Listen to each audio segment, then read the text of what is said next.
తెలంగాణ ఉద్యోగుల బదిలీల్లో పారదర్శకత లోపిస్తుందా? Enumeration duty పేరుతో బదిలీ నుంచి తప్పించుకుంటున్నారా? ఇందుకోసం డబ్బులు చేతులు మారుతున్నాయా అంటే అవుననే అనిపిస్తుంది.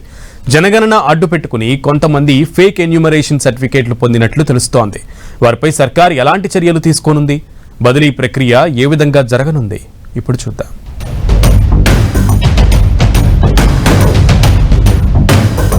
తెలంగాణ ప్రభుత్వం ఉద్యోగుల బదిలీల ప్రక్రియను చేపడితే కొంతమంది ఉద్యోగులు మాత్రం జనగణన ప్రక్రియను అడ్డం పెట్టుకుని బదిలీ నుంచి తప్పించుకునే ప్రయత్నం చేస్తున్నారు. కీలకమైన మండలాలు, నగర ప్రాంతాల్లో పాగా వేసిన కొంతమంది ఉద్యోగులు బదిలీల నుంచి తప్పించుకునేందుకు అడ్డదారుల్లో వెళుతున్నారు. సాధారణ బదిలీల కోసం గత నెలలో నిషేధాన్ని ఎత్తేసిన సర్కార్ ఈ నెలాఖరు వరకు బదిలీల ప్రక్రియను చేపట్టవచ్చని ఉత్తర్వులు జారీ చేసింది. అనేక రకాల ఆప్షన్లను కూడా ఉద్యోగుల ముందుంచింది. రాష్ట్రంలోని అన్ని శాఖల్లో ఉద్యోగులు బదిలీల కోసం ఇప్పటికే దరఖాస్తులు పెట్టుకున్నారు.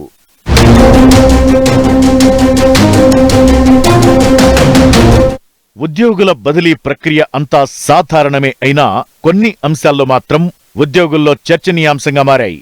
కొంతమంది ఉద్యోగులు జనగణన పేరుతో బదిలీ నుంచి తప్పించుకునేందుకు ప్రయత్నిస్తున్నట్లు టాక్. జనగణనలో పాల్గొనే ఉద్యోగులను గుర్తించాలని కేంద్ర ప్రభుత్వం రాష్ట్రాలను ఆదేశించింది. ఈ మేరకు జనగణనలో పాల్గొనే ఎన్యూమరేటర్లకు శిక్షణ కూడా పూర్తి చేసింది సర్కార్. అయితే కొంతమంది ఉద్యోగులు బదిలీల నుంచి తప్పించుకునేందుకు కొత్త ఎత్తుగడలు వేస్తున్నారు. ఫోకల్ పోస్ట్ హైదరాబాద్ నగర శివారులో పనిచేసే వివిధ స్థాయిల్లోని ఉద్యోగులు తమ కాల పరిమితి ముగిసినా అక్కడే ఉండేందుకు ప్లాన్ చేస్తున్నారట.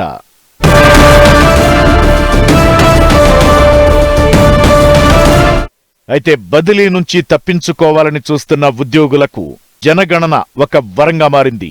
సెన్సెస్ లో డ్యూటీ లేకపోయినా ఎన్యూమరేటర్లుగా ఫేక్ సర్టిఫికెట్లను కూడా సమర్పిస్తున్నారట.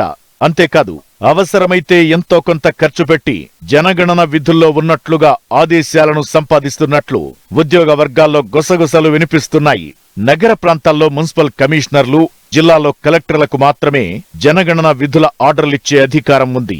ఈ క్రమంలోనే సదరు ఉద్యోగులు పైరవేలతో 50,000 నుంచి ₹1,00,000 వరకు ముడుపులు చెల్లించి ఎన్యూమరేటర్లుగా ఆర్డర్లు పొందుతున్నట్లు ఉద్యోగ వర్గాల నుంచి టాక్ వినిపిస్తోంది. మొత్తానికి జనగణన పేరుతో దొడ్డిదారిలో ఎన్యూమరేటర్లుగా సర్టిఫికెట్లు పొందిన ఉద్యోగులను గుర్తించేందుకు సర్కార్ చర్యలు చేపట్టింది.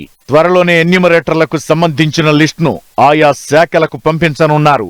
దీంతో ఫేక్ లెటర్లతో బదిలీలు అడ్డుకునేందుకు ప్రయత్నించిన ఉద్యోగుల బండారం బయటపడబోతోంది.